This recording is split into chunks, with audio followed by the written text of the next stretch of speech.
So my mom is Teresa de Anda, and there's going to be a video shortly. And for those of you that don't know her, she was one of the first founding members, as mentioned earlier, for CCEJN.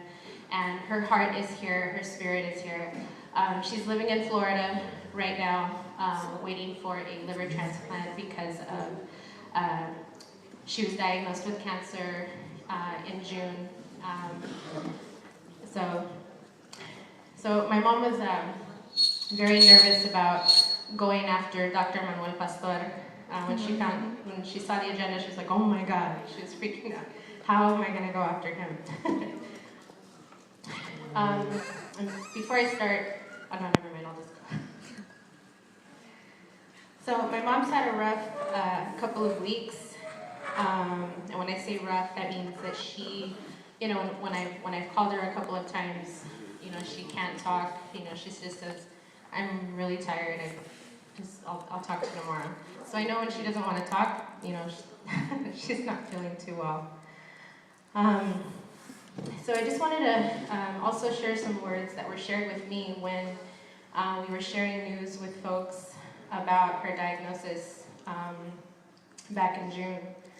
I talked to Alegria de la Cruz on the phone, and she said, "Tell your mom I told her to thrive. Not to fight, but to thrive." And, you know, especially with breast cancer that just happened in October, the main message usually is to fight, fight, fight, fight. And when Alegria said to tell my mom to thrive, I really, you know, thought about that, and I really appreciated that. Because when you think about what is the definition of thrive, one of the things is to grow vigorously. Another part of the definition is to progress toward or realize a goal despite of circumstances. And that is exactly what my mom has been doing these past few months. It's been really hard. It's been really hard for the whole family. You know, it's not just the diagnosis of cancer that changes the whole dynamic of the family. It's different layers that come with that diagnosis. I'm the oldest of all of us, and the youngest is my brother Nick, who's 20 years younger than me. So you can imagine, you know, just the different ages and all of the responsibilities that a woman, a mom has in a family. So like I said, there's so many layers to this new chapter in our lives as a family. And besides thriving, another word or another message that we want to hold on to, you know, especially after Tuesday, is we have to move forward. We have to keep moving forward. And when you look at this room, and at each table you can look around and you can see so many victories that have happened in environmental justice. And it's not that necessarily we just have to keep fighting for what we want and keep fighting for the change, but when we get knocked down or when we get disrespected by the Air District or other folks, or when a bill dies in Sacramento that we strongly want and we strongly believe in, that's going to make us healthier here in the Valley, we have to remember that we have to thrive through those times when it's really hard and it's just like we can't believe that, you know, Sacramento made that decision. You know, we have to keep moving forward. We have to just thrive through all of that, not just fight. And so I know that my mom would definitely, you know, say that right now. You'll hear from her. She did a little short video, but again, I said I wasn't going to speak for very long. I really want to give the microphone to my brother Anthony. He's on the spectrum of autism, and so it's a really big deal to us that he is actually sharing with folks and communicating with folks about how he feels. And so he wrote a speech for everyone today, and I'd really like to give him some time to share what his feelings are and what his thoughts are.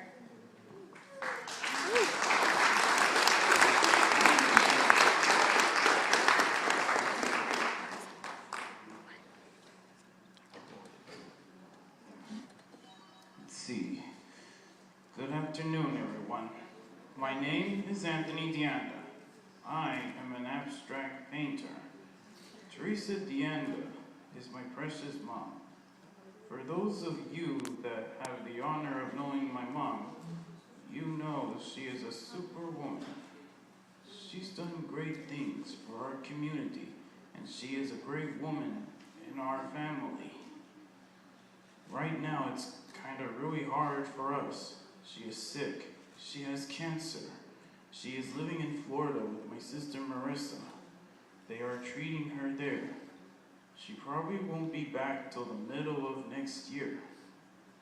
In the meantime, we are doing all we can to keep things together without her here. She is missed dearly. I have to tell my mom to stay strong and to have faith in us. I told her, Mom, you raised us very well, and I am a man now. You always take care of everyone you love, and even help people you don't know. Now it's time for us to take care of you. At first, she didn't want to leave us. I had to tell her, Mom, you have to go in order to stay with us. My sister Marissa is doing a good job keeping her positive. I miss them so much, and it's hard without them. But good thing, we are a good family, and we know that we have to do, and that's taking care of each other. We are just doing our part to fill her shoes. My biggest job right now is taking care of her dogs, which she loves so much. My mom is a very big heart and wants to adopt every dog in the neighborhood. Yeah. She has enough love for everyone. My brother Nicholas, my brother-in-law Sergio, and I take the big dogs out for a walk sometimes. I learned to do a lot of things around the house now, like help with laundry, wash the dishes, and vacuum. So far this year, my mom Marissa has missed the Halloween holiday. We always have it at my big brother Casey's house. My mom loves that holiday because she likes to be real goofy and silly when handing out candy and funny costumes. We miss them. We will miss them for Thanksgiving and Christmas too. Valerie is my oldest sister. I go visit her a couple of days in a week.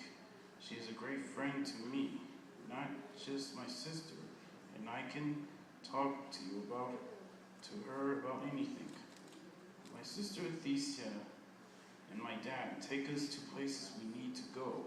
We shop for groceries. Leticia cooks, not like my mom, but most importantly, the spaghetti she makes is good like my mom's. My sister Tina lives right next door and will help me with things too. Being with my grandkids is my mom's favorite thing in the world. Sometimes the babies cry for their Grammy. But we talk to my mom and Marissa almost every day on the phone and on Skype, or we write letters to each other. But sometimes she is not feeling well enough to talk because she gets weak. We all need to pray for her and make wishes for her recovery every time I see a shooting star. I want to ask you, if you see shooting stars, please, please wish for my mom's health to get better. Thank you very much and have a great day.